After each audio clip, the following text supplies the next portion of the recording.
Welcome back, everybody, to another episode of Retention Chronicles. Super excited for today's episode. I think it's the first time I'm recording post Black Friday, Cyber Monday. So really excited to have a top e-commerce agency, Aplo, joining us today, and the co-founders from that group, Jacob, Dylan, and Liam. Thanks so much for being here, fellas.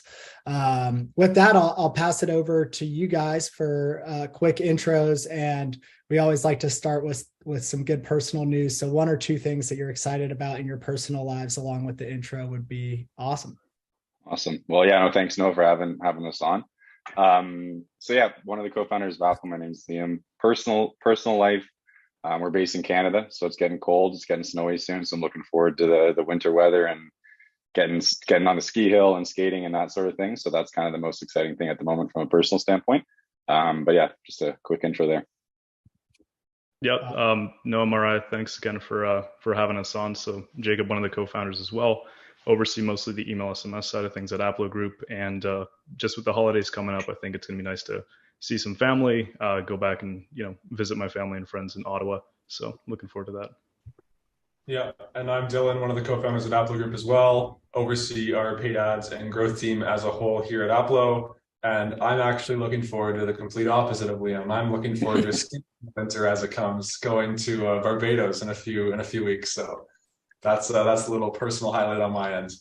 That sounds incredible, Dylan. Before you joined, I was telling Liam and Dylan that Jacob, that I've said for like 4 straight years that I'm never going to do another Midwestern winter. And here I am, year 5, bracing for the cold again. Gotta embrace it. Gotta embrace the cold.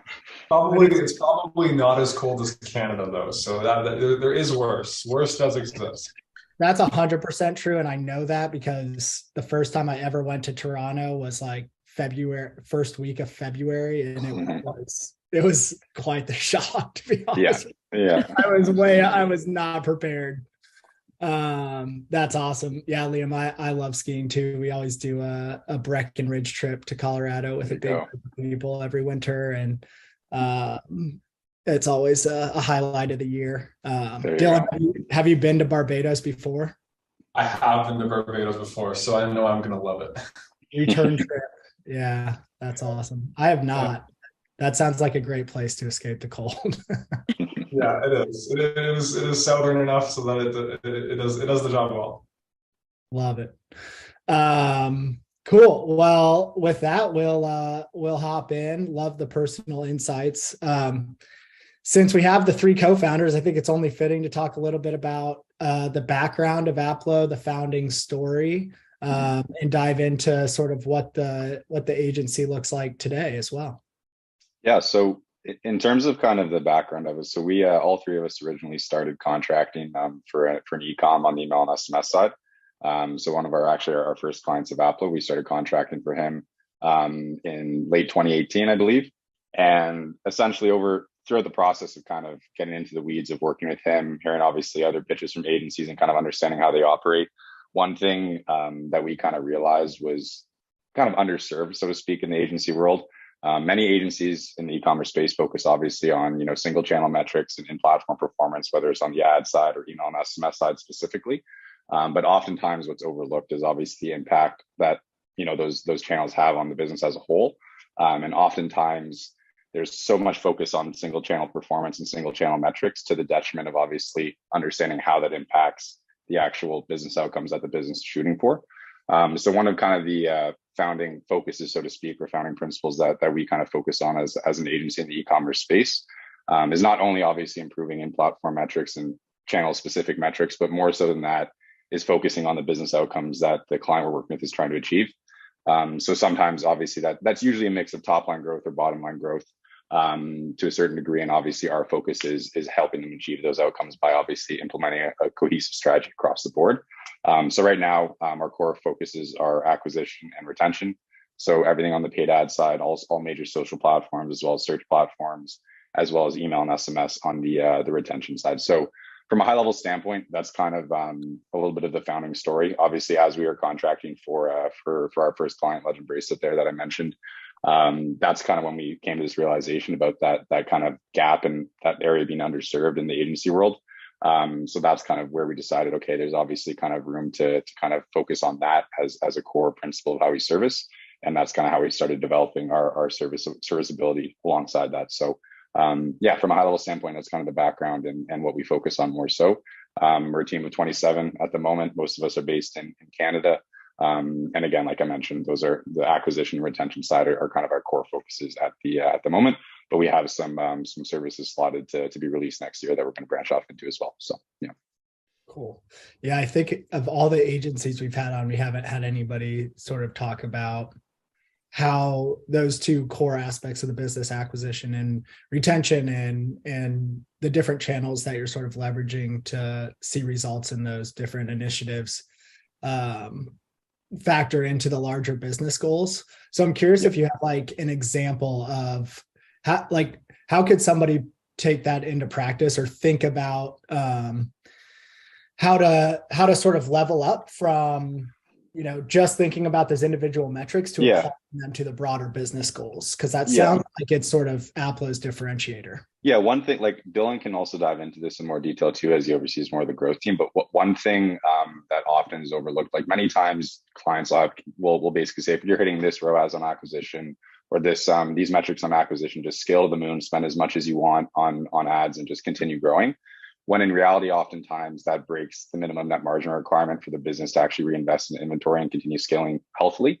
So that kind of model breaks over time. So there's often times where there's kind of a gap even on the actual business operator's end about what's being done on the acquisition side, how that relates to obviously scaling down the line in a sustainable way. And obviously that ties into retention as well. But Dylan can probably dive into some more specifics there because it's something he deals a lot with on the growth side.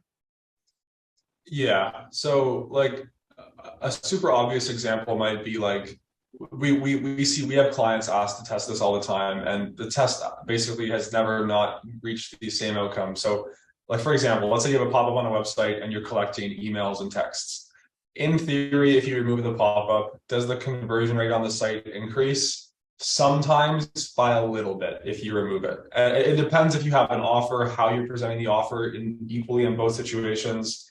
But let's say you're optimizing for that, like I know it's conversion rate on a website. So that's like a partially an ad KPI normally. And also it's a conversion rate optimization KPI if you're actually trying to optimize your website for convertibility. Now, let's say you optimize that single metric, but in reality, let's say that impact is you've lost 80% of your inbound email list growth. Well, sure. You just optimize that KPI, but the side effect is that now your email list is growing exponentially slower. And therefore is going to hurt future revenues. So it's kind of understanding that you have to have a full funnel approach and understanding, okay, what levers do I actually want to pull and which levers should I pull to be able to drive those business outcomes I'm actually hoping to achieve, instead of having everything be compartmentalized. And that's generally, like, whether you work with Aplo Group or work with somebody else, we generally recommend working with agencies that can control both acquisition and retention, because there's only two ways to make more money as a business: either acquire customers for cheaper or make them worth more to you over the long run. And at different points in your journey as an e-commerce business owner, there will be times where the acquisition side is easier to improve. And then there will be time when the LTV side will be easier to improve. And if you have different groups or teams or whatever trying to fight over what the focus should be, that just creates a giant conflict of interest, in our opinion. So that's just one small example of probably the most common one we see. Yeah. Yeah, and one kind of less obvious takeaway too is depending on what your like buying duration time is from first touch point to basically when the actual conversion takes place. If you have a product that requires quite a bit of education, it also becomes a game of kind of lead generation in some sense, where again, your KPI is not necessarily leads per se or cost per lead, but at the end of the day, you have a welcome series that you need to warm that audience with and those customers that you're acquiring. So a lot of the times you're getting that extra lift from the email channels at a higher profit.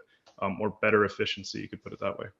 Mm-hmm. And I'll add just one thing to kind of tie it up to, like our job as an agency in this space and the way that we operate is kind of showcasing this and explaining it to the clients we work with and why there's so much dependence on each, like paid ads that depend on email is dependent on paid ads. So a certain degree, like part of our focus is is mapping that out and explaining it, because we know a lot of people that are obviously bringing on agencies, their core competency might not be these channels, and they might not understand exactly how they're related. And that's exactly why we focus on again, going back to what I said at the beginning, implementing a holistic approach, and obviously shooting for business outcomes and explaining how all of these channels interact with each other and relate to each other when you're going about the scaling process. So yeah. That's awesome. Yeah, Dylan, I really love that. That really easy to understand example. And then the first question that came to my mind is like, when would you think about, like, are there any types of businesses that lend themselves more toward always have the pop-up, for example? And Jacob sort of gave an example of that, right? Where if the product requires more education, then sort of nurturing is more important than, first stop purchase. And so that's really, really fascinating. I'm curious. So one thing that sort of sticks out to me is it seems like, in a way, like at the highest level, there's a lack of transparency when agencies report results, in a way, because if you're only showing like list growth and that was the goal, but you don't show like this also had this major hit on conversion rate, or vice versa, then at the end of the day, you're really sort of just like telling a story that's well suited to shine you as the agency in the best light. Mm-hmm. Whereas by focusing on both acquisition and retention, you're always sort of showing like the trade-offs that are made when you focus on one area versus another. That's sort of my stance, or my understanding of all this. Would you agree? What would you change about that? I would say attribution is definitely important. So understanding attribution, understanding basically which channels are driving what, but more so understanding that there will be overlap between channels and looking at basically the business as a whole, rather than trying to aim at isolated kind of KPIs within specific channels. And then again, having a system where you can actually measure out that lifetime value and understand your different customer cohorts in context. So I'm sure Dylan can kind of offer more on the CAC side, but that's kind of how we would approach it. It gets so, you can overcomplicate these things so fast. Like, even as simple as like, is Google reported ROAS and Facebook reported ROAS the same? No. All of these channels have different attribution models, and you can toggle them differently, and some are even less accurate or more accurate. And then if you want to start getting fancy and start using UTMs or other third-party tracking tools to try and democratize, so to speak, the attribution across all these platforms to make the attribution models all the same, in doing that, you lose something. Like, I'll give another example. So Facebook ROAS, if you want to look at return on ad spend in a way where you're actually trying to draw very direct correlations with actual business outcomes, i.e. revenue, your click-based return on ad spend metrics, so click-based attribution, is always going to be more accurate than view-based attribution. View-based attribution often inflates, and that's why people think the remarketing or think the retention marketing on ads is better than it actually is. But in reality, it's other things, be it email, be it other sales channels that are actually driving the sales, and you're just picking up view through data. So that's why when you're working with an agency, or whether you're working with an in-house employee, no matter who your team is driving these channels, you want to make sure you're setting KPIs firstly at a business level. So that's normally like marketing efficiency ratio, or full funnel ROAS, or new customer ROAS. Some of these like very simple business metrics, like what percentage of revenue is ad spend? What percentage of new customer revenue is ad spend? And then that's how you're going to decide most of the time in most business scenarios, how you're going to spend, where you're going to spend. And then the in-platform reporting is solely used for where or how I'm going to distribute my budget amongst these platforms. Mm-hmm. And unfortunately, every single business tends to be a little bit different. Like for instance, if you're a company that has a rather large purchasing window, you're often going to pick up a lot more view attribution inside of your Facebook or TikTok ad account, as an example. Whereas if you're a product that tends to buy on first page load, you might actually be able to utilize and leverage and believe what Facebook is telling you a little bit more. So it's case by case, but totally agreeing that it has to be set at like a business level KPI.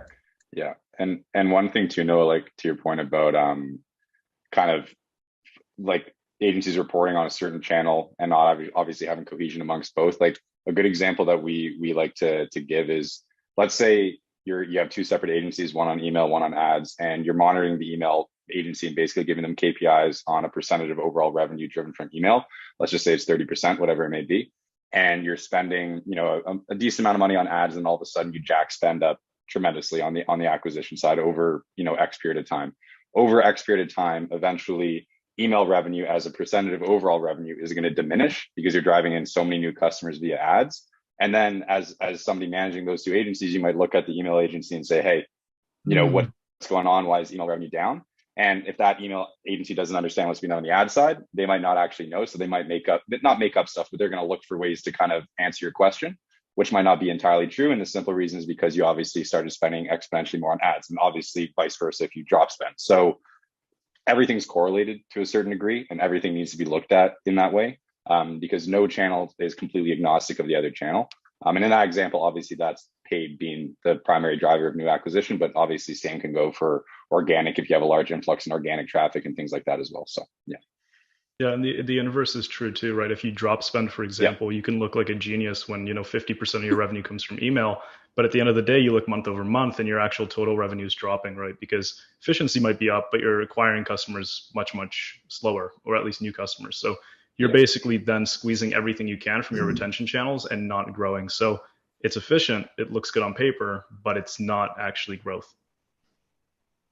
Love that example again. And I can relate in so many ways, even on the B2B side. Like, I think for our listeners, mostly merchants, they totally understand this problem. But even on the B2B side, for me, for example, I work with our agency partners, also work with our tech partners. But then there's this other side of my role where I work really closely with Mariah on the marketing side. And if we don't have sort of like clear swim lanes around how do we attribute, let's say Aplo makes a recommendation that one of your clients looks at Malomo, but they come inbound from a forum after a webinar that was completely unrelated. Like, there have to be ways to identify the different touch points in which brought that in, because at the end of the day, departments get cut if you can't identify the impact that you're having. But you all want to work harmoniously together toward this common, much larger business goal, which I think is what Aplo and you three are really, really focused on. I do think that that's unique because of the full funnel approach. Yeah, and that point, Noah, is exactly why oftentimes, if you're an agency, for example, and you're solely managing a single channel, whether it's paid acquisition or email and SMS, like oftentimes you can get the finger pointed at you when something goes wrong, when in reality it's more of a macro issue. It's not actually a channel agnostic issue. And then you can end up being cut as an agency when in reality it wasn't necessarily something that you did. For example, going back to the example about increasing spend and decreasing spend and how that relates to email revenue as a percentage of overall revenue. So it's funny that way, but yeah.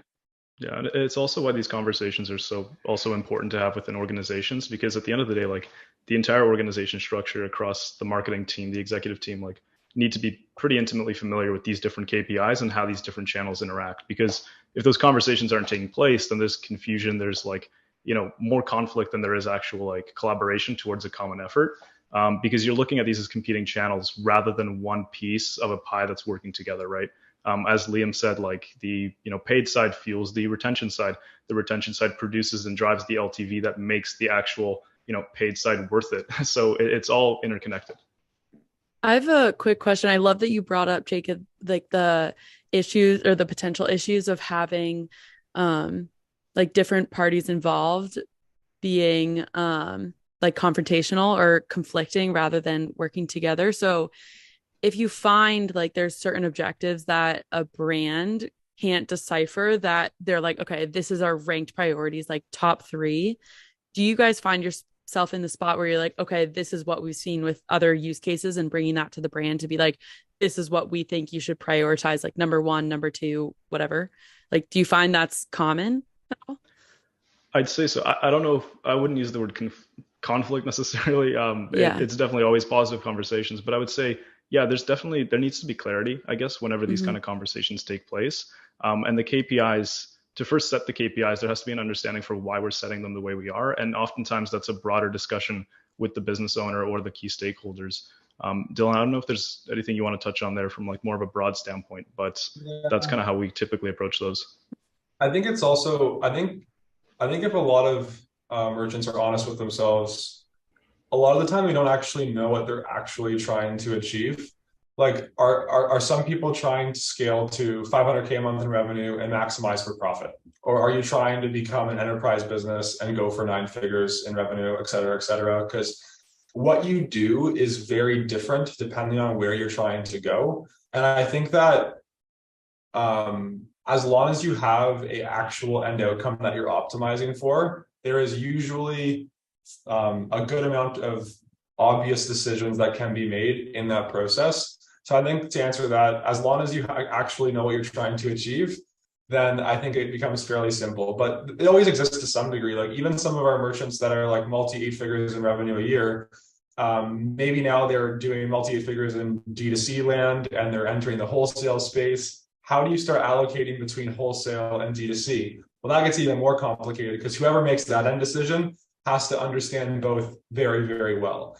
So it always exists to some degree, whether it's on D2C specific, super micro, or it's like I have an order for tens of thousands from a potential wholesaler, tens of thousands of units. And but if I sell all those, I have way less units on my Shopify store, and therefore my returns are going to drop because there's less thing for people to convert on. Like it gets more and more complicated. But long story short, I do believe that as long as you know what you're optimizing for, it is possible to come to a conclusion.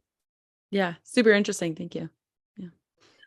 I want to move on to what you guys saw around Black Friday, Cyber Monday, Super Bowl of e-commerce, and what we are expecting for the rest of the year.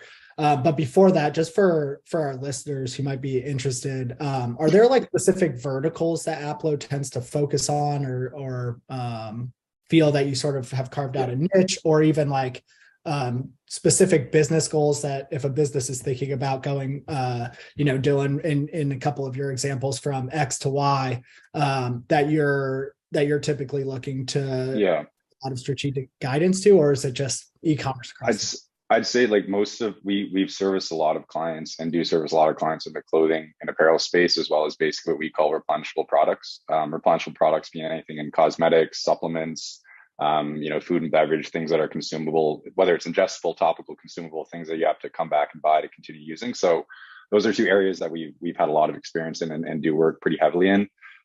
Quite a few brands in the pet space as well. So those kind of areas are places that we're pretty familiar with. In terms of kind of the size of business and kind of the stage that where they're at, where it makes sense to kind of look at working with a team like ourselves. Obviously, we kind of have 2 different ways we service. We have the growth package, which is where we come on and do paid acquisition, retention, and also kind of that macro level alignment on the business outcome standpoint and relaying that into what we do from a strategy perspective. Then we also have email and SMS as a single service. On the growth side, if you're doing under, I'd say 30 to 50,000 a month in revenue, it's sometimes very difficult to rationalize bringing on a team to manage all of that if you don't have outside capital or funding that you're using to fund that process. So that would be kind of, again, there's always unicorns in situations where we do an audit and we see, they're a very early stage business, but there's a lot of potential to really scale healthily.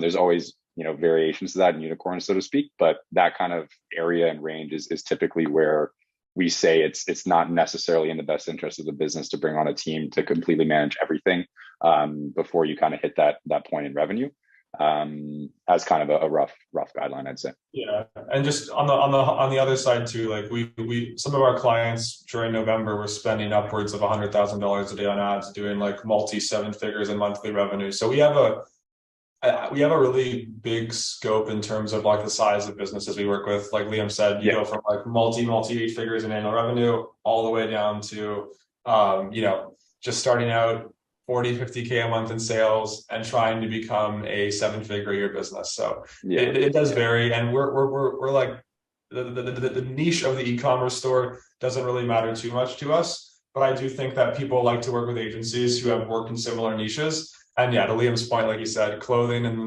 the replenishables have totally been a consistent one for us. Cool. That's really helpful. And I am going to jump to Black Friday, but I'd be remiss if I didn't ask, there's obviously this trend of, I've seen it a ton lately. Retention is the new growth strategy, or retention is the new acquisition. Take your pick. When clients come to you, or when you go to them, and you've identified an area where you can help, are you starting to see that trend? Are clients starting to be more sophisticated when it comes to retention, and maybe even be like letting acquisition fall to the wayside? Or do you still see this heavy skew toward acquisition, and retention is still the area that tends to need focus? I think it really just depends on the situation of the business. Like, we have some clients who just have bad LTV comparatively to other clients because they sell things that don't lend themselves to being purchased again. And if they want to go out and try and improve LTV, they have to start selling SKUs with high affinity, meaning SKUs that people who are likely to buy after buying their existing SKUs, or try and find SKUs that just naturally can sell with higher lifetime value.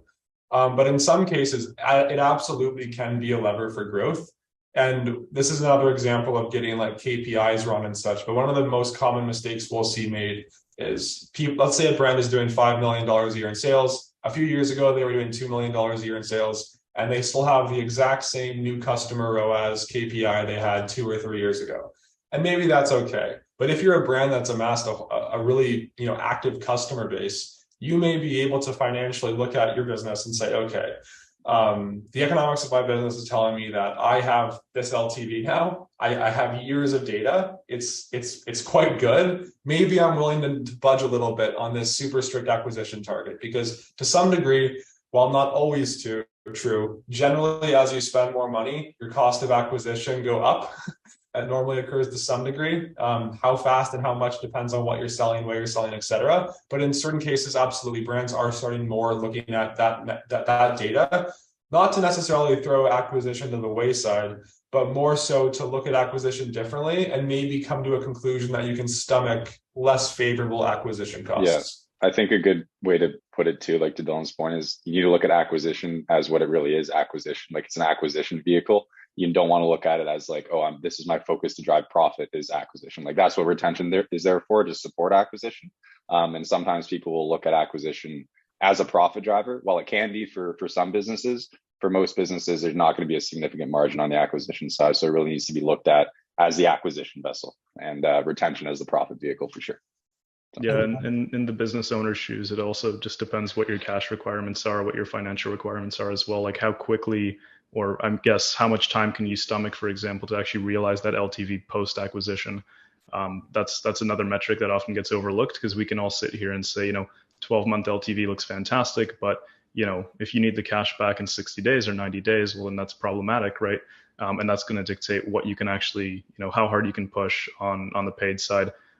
So, when we're looking broadly at KPIs for, most of the brands we're working with, we're looking at 30 days, 60 day, 90-day LTV and what that increase looks like, so that we can then, plan CAC accordingly, because that'll also have downstream impacts on, cash management, inventory planning, all of that stuff. Yeah, like most commonly, if you're not making your money back on a customer until like month 6, 7, 8, 9, 10, 11, 12, you either have to have a lot of cash yourself as a business, willingness to take on debt, and or willingness to take on outside capital. But for a lot of businesses, those 3 things are not true.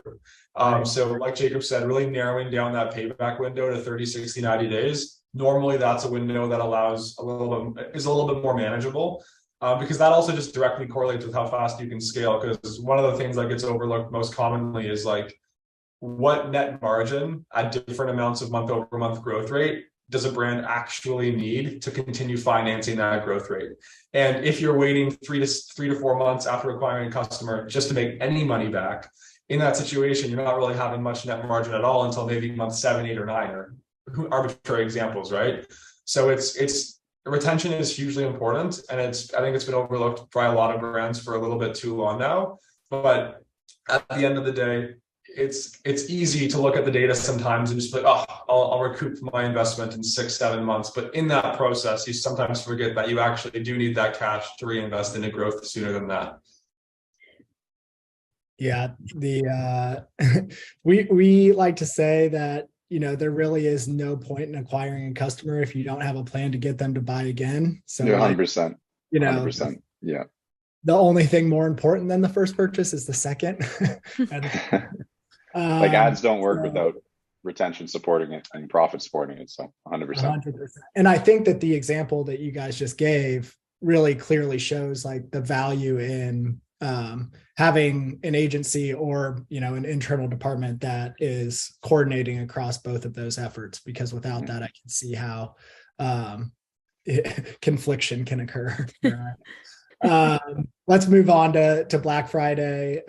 We're recording on December 6th, so about a week after Cyber Monday. Curious what you guys saw in terms of trends, what worked, what didn't, did anything surprise you? And we can go from there. I think that we'll speak for our growth clients, like 90% plus of our growth clients had record months, record profits, etc. And I think if you like talk to people in the industry as a whole, that also is quite true. A lot of people had success this year. It seemed like going into it, a lot of people were a little bit concerned given the state of the economy, whether that's strong, not strong, and we can all speculate on that all day. We'll see what happens in the months. But at least for the time being, things continue to look quite good. One of the biggest things that people, I guess, don't realize on Black Friday is that like Black Friday for like, and you should look at every single business should look at their own data, because when you look at all these like comparable stats to other, whether it's same company, same industry, different company, or just a large data set of companies as a whole, don't get me wrong, there is some value in that. But there are many brands who do not have their best ROAS of the year on Black Friday. In fact, there's some brands who have like very bad ROAS of the year on Black Friday. That's namely going to be like things that are less giftable. Maybe if you were selling medical supplies or like food for yourself, you're probably not going to gift. You're probably not going to buy medical supplies as a gift on Black Friday to then gift on during the holiday season. So, you know, there's some situations where this is not true, but for many brands, not only is Black Friday going to be the best return on ad spend day, but you're also going to see the least amount of regression in your return on ad spend on Black Friday. And this remained true this year. We had some clients who on Thursday, they've been scaling their Black Friday campaign for a week, maybe 2 weeks, maybe 3 weeks, depends when each brand started. And then on the Thursday, they're looking at their profits for the last X number of weeks. And they're just like, let's 2x ad spend, let's 5x ad spend, let's 6x ad spend. Doing that does present some risk, and don't get me wrong, but in situations like that, if you've had a successful lead up, you might be willing to take a little bit more excess risk during that Black Friday period. And for basically everyone, ROAS did not get worse. ROAS actually maintained as scale happened incredibly aggressively. And that's partially because there's more buyers of your product that day, most of the time, than any other day of the year. But you also get an increased target market normally because people are in that gifting mindset. So your ads, your offers now also match with other people who may be gifting for your target audience. So to some degree, your total addressable market on some of these paid social platforms technically increases. So overall, really successful on our end. I'm really happy with how it went. And I'd say, yeah, the same trend occurred this year as years prior. Black Friday is the one day of the year, one of a few days of the year where it really makes sense and is often logical to just put the foot on the gas pedal and go. Be super aggressive, yeah. In terms of Black Friday versus Cyber Monday, for us specifically and focusing on the e-com space, are there any differences in terms of strategies that you recommend brands employ on the different days? Yeah, so I think it can go many ways. We're not a huge fan of turning off Black Friday ads on Cyber Monday, mostly because you do run with some risk with Facebook. I'll use Facebook as an example because that's where most brands are still spending the bulk of their advertising dollars, or I should say Meta. So we'll often run Cyber Monday ads alongside Black Friday. That way, in doing that process, if the Black Friday ads continue to be the top performers, they will get the bulk of the spend. And there's a small chance sometimes that when you try and live ads, they get disapproved or they get stuck in processing. These things do happen sometimes. And on those days when you're trying to push a lot of budget behind the platforms, you want to make sure that your ads are actually live. There are other workarounds to trying to get it approved ahead of time, but they also have their drawbacks. So between Black Friday and Cyber Monday, one of the biggest suggestions we make to brands is basically keeping your Black Friday ads on and launching your Cyber Monday ads alongside them.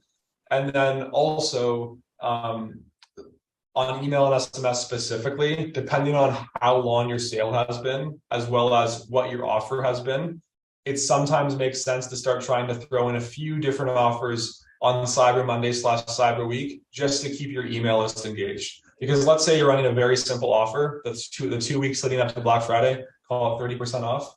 There's only so many times you can tell people it is 30% off before your click rates, et cetera, start to drop on email and SMS. And maybe Jacob wants to speak to this.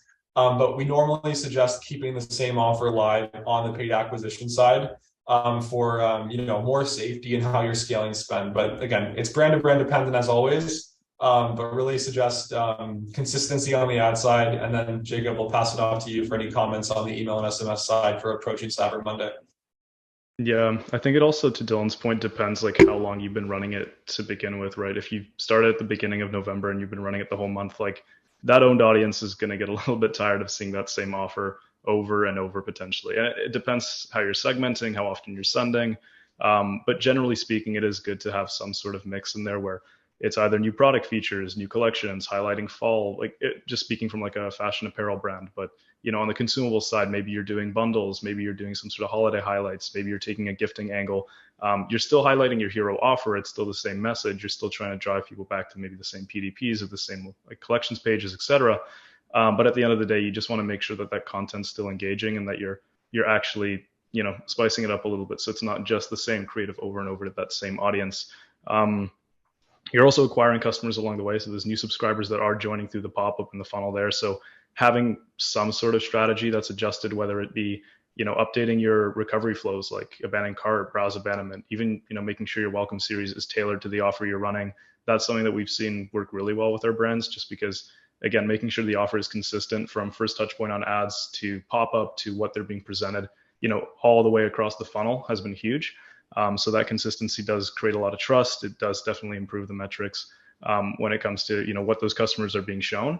And again, also for brands that are conscious of margin, if you're stacking coupons on top of like a site-wide discount, or you're getting like conflicting coupons, for example, in emails, like that from a technical standpoint can get kind of messy and just create a lot of confusion for CS or just for customers in general, right? And that can create friction for conversion. So those are some of the things we've seen work well on email. And to the Cyber Monday point, one thing is, depending how you're excluding purchasers and what your affinity between products is, maybe reintroducing some of the purchasers that were acquired in the early stages of that sale into, for example, the Cyber Monday messaging, and kind of repackaging that offer as a new one, and maybe taking a gifting angle, or maybe trying different creative for those new customers acquired during that specific period.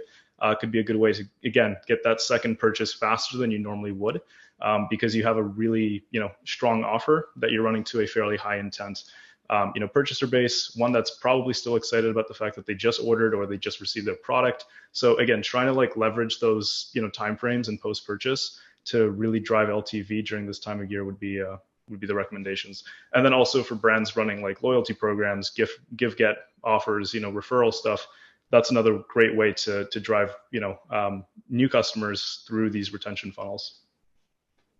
I love that theme of leveraging retention for acquisition. I think one of the biggest opportunities for brands these days is you have this, normally Black Friday, Cyber Monday is the biggest influx of new customers that a brand sees all year. And I know you just mentioned one or two ideas, but what are some other strategies or ideas that you would share with brands to make sure that they're putting their best foot forward and not just acquiring all these new customers, but actually retaining them? Because like we know, if you're just getting them for that one-time purchase, you're probably losing money as a brand. So super important that you keep as many of those new customers as you can. And just real quick, I think Shopify had an article maybe last year or 2 years ago that said 60% ACV for not ACV, LTV for new customers acquired during Black Friday, Cyber Monday is typically down around 60% versus the average for their brands. So super, super important that that brands retain these customers. What can they do to do that? I'll answer this partially, and then I'll hand it over to Jacob as he might have some specific email and SMS stuff. But there's one of the biggest ways you mentioned earlier, like focusing on the second purchase. One thing that we encourage brand owners to do, especially when they have a year or two of data at minimum, is actually try and set month to month CPA targets on paid acquisition. So for example, October is normally a relatively painful month for most e-commerce brands. But if you look at October, if you look at the 30, 60-day LTV for the October cohort for mini stores, this is going to have the highest success rate at getting the second purchase out of any month. So it's like pro and a con to October. One of the worst acquisition months is the con. The pro is that so many people come back. So that's one way to kind of set yourself up well for that period of BFCM itself. So we always recommend kind of taking a step back and trying to look at things on a slightly bigger time frame for the month of October for most brands. In terms of how we're looking at like getting BFCM purchasers to come back and buy in December, the honest truth is you probably in many cases won't be able to actually get that LTV up to what it is for some of the other months of the year, just because of the nature of the customers. But in terms of doing your best to do it, I think it actually comes down to how you specifically take that cohort of customers and market to them in December. And Jacob will probably have much more beneficial, logical things to say than me on that. Well, I think Dylan brings up an important point, which is also that, and this is something we've seen true with brands kind of year over year as well. A lot of like your Q4, let's say revenue is also baked in what you do in Q3 and the customers you acquire in that time. So from a retention standpoint, the brands that we see that have kind of the most buffer or the most room to actually scale in November are those who have done the work in previous months acquiring customers to then be able to leverage that returning customer revenue to, kind of push it on the paid side more than they, would if they didn't have that, expected revenue coming from, a large email list or SMS list for that matter, right? So I would say in terms of strategies for these to retain these customers, I would say that, the obvious ones could be something like VIP offers, post-purchase offers, new products, being able to test new products during a time when you have new customers recently acquired or acquiring new customers, just again to test products that lend themselves that lifetime value that Dylan was mentioning. But then also if you're running other sort of programs that are inherently like retention programs, whether it be the referral programs, whether it be, loyalty programs, being able to kind of leverage, those during a time when you have a lot of new customers acquired. And also, on the points side, for example, if you are a brand that's leveraging a points program or something, when customers are out of, spending money after the holidays or after a really busy weekend of online shopping, and they've accrued a lot of points, maybe leverage those points into, steep discounts that they can then, essentially turn into actual conversions and actual products sold on your site. So that is another way to kind of leverage customers that have kind of built up that sort of store credit with you. But then in terms of other offers, I would say product strategy is probably the biggest thing that you need to have figured out. And that's not to say that every product launch is a certainty. It's just that testing products over the long run is kind of the best way to continue seeing what actually drives lifetime value for your brand and what that, ideal offers, strategy looks like over, multiple purchases versus just looking at the one. Yep. And also to add on to what Dylan and Jacob said, like some of the clients that performed the best of our roster during Black Friday, Cyber Monday, like Dylan alluded to, were the ones that were fairly aggressive leading up to that period of time. And obviously going back to, again, how we focus on synchronicity between acquisition and retention and outlining that journey, outlining how they relate to each other, being able to showcase to clients why being aggressive beforehand, prior to Black Friday, Cyber Monday, prior to November is going to be so beneficial for them to spend even more and reap more rewards out of Black Friday, Cyber Monday, is something that we focus heavily on. And again, like I said, the ones that had the most success during this period of time were oftentimes the ones that were most aggressive leading up to it as well. So it all ties together, and that's the benefit of being able to be aggressive beforehand as well. Yeah, like one interesting thing that we've seen too, and this isn't necessarily true for every single brand, but we've seen it true for many. The customer cohorts that actually are the most valuable when you look at them from a month when they were acquired to how much they're worth after 90 days, for example, are typically those August, September, and October cohorts. So yes, to Dylan's point, you might have a more difficult time acquiring customers during the October period. But then again, you do have that LTV increase that takes place when they come back to purchase during, probably one of your best offer seasons and during kind of like this cultural buying moment. So again, acquiring those customers kind of early does definitely pay in dividends later. And you kind of have to look at customer acquisition as an investment into the future as well, assuming that you do have a roadmap to LTV, of course, and those strategies are, kind of baked in. Awesome. I'm curious. Well, we're recording a few other podcasts this week. Actually, we have another one today. This week and next. So I'm curious if that theme of like actually leveraging Black Friday, Cyber Monday for repeat purchases as well is something that comes through. But I have a feeling that it won't as much just because of your dedicated focus to both acquisition and retention and how they sort of play off one another. Before we move on to the last thing here, Mariah, any questions or Aplo team, anything that we didn't get to that you wanted to talk about? I think we covered some good stuff so far. Yeah, this has been great. Like super interesting. I love that you posed the question, Noah, about like Cyber Monday versus Black Friday, Cyber Monday, because I think it's really easy. Obviously, we group them together a lot. And then also the point about like the most valuable customers coming back is super interesting. So there's so much value in looking at like a yearly cycle and looking at what cohorts of customers are most valuable to you and then spending against that to acquire customers during that period of time the following year. There's tremendous value in that. And that's something that a lot of brands, I think, often overlook because they don't necessarily look at the historical data in context to what's upcoming and then plan accordingly based off that. So definitely very important to focus on that. Awesome. Okay, real quick, we always like to wrap up with one thing that's helped our guests throughout their career and sort of help them get to where they are today. I think what's really interesting about you guys is we haven't had 3 co-founders on before. So take it wherever you want, but I'm curious if there's any advice you have for like working well as a unit as 3 co-founders, but not to pigeonhole you. So feel free to. I guess generally speaking, like us 3 operating together, I think we all have we have different strong suits and we play to that. And we have kind of clear responsibilities when it comes to what we focus on. So from a very simplistic view, that's one thing that I think has helped us operate well together. And obviously has just helped us succeed well so far in what we're doing and provide good value to the clients that we're servicing as well. In terms of kind of recommendations for e-commerce merchants as well. And we kind of talked about this beforehand and Dylan has a good point to jump into there. But it's definitely more so on the financial side of operating and running the e-commerce business. I think that's something that, again, is often neglected and there's not as much focus put on that piece as there should be. So Dylan can probably touch on that and that'll probably be a good little bow to tie up the conversation, I think.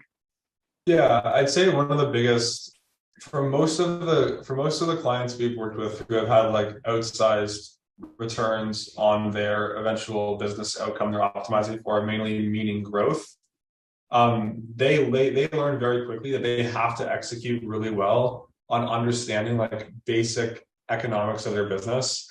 If you're going to go and try and do $50 million in sales one year and you have to buy the inventory for that, like how you actually plan that while you're also spending millions and millions of dollars on ads it gets relatively complicated. And it only gets more complicated as you get bigger and bigger. Like how good are you at forecasting? Because if you buy too much of a certain SKU or a certain collection and you just have all your liquidity tied up in inventory that doesn't want to move, how do you actually deal with that? So having strategies to actually move inventory that doesn't frequently move, whether that's doing a warehouse float sale, a lot of our clients do that whenever they overbuy certain categories, understanding at different growth rates what net margin you need to actually sustain that growth. And then whenever you realize that you're growing so fast, like even if you're growing with like, let's say 15% net margins, and you're growing at like a crazy percentage rate month over month, quarter over quarter, year over year, that may not be enough. So it's like, well, we could grow slower, we could try and be more profitable, or maybe the path of least resistance is just going back and negotiating payment terms with our suppliers. Like there's so many ways you can try and improve things if you start to get creative, but it's about knowing when and what things to actually focus on. So I'd say our biggest recommendation to merchants or other agencies working with merchants is make sure you really know your numbers, because that's one of the things that will allow you to actually scale the fastest and not run into bottlenecks, be it with inventory, be it with cash on hand to finance inventory, ad spend, etc. Yeah, and one other thing I'll add and make it very clear as well. Like the reason that we've had great success with the clients that we've serviced this year and throughout Black Friday, Cyber Monday is mainly due to our team. Like we have an incredible team that understands the affinity and the relationship between acquisition and retention, understands the proper way to position copy and products from a design and copywriting standpoint when creating the material that we output. So it really goes back to that as well. Like we all have a very good understanding of what needs to be done to scale brands within the e-commerce space. And again, the correlation between all the channels that we manage. That's a huge factor, the main factor. Jacob, anything to add? Like Liam said, I think honestly, the biggest wind in our backs has been the team, frankly. I think we do what we can on the team to kind of assist and help and make sure that everyone kind of has the the tools they need to do the best job possible for the clients. But at the end of the day, the team's been amazing. So can't speak more highly of the work being done. It's 27 people now, which is crazy to kind of say. It's definitely been a lot of growth, just even personally speaking. So I think that's speaking for all three of us. The team has definitely been the biggest wind in our sails here. Yeah. And it certainly shows in the results. Encourage the listeners to check out the Aplo Group website and check out some of the awesome case studies there. It's getting revamped right now in about a month or so, so it's going to look a lot better in a month. We won't shy away from saying there's work to be done on the website. But yeah, thank you. Awesome. Well, thanks so much, guys. It was really cool having you on just after the holiday, and I know that it'll be really valuable for our listeners, so we appreciate it. Yeah, no, thank you, Noah. Thank you, Mariah, for having us on. It's been great. Yeah. Thank you, guys.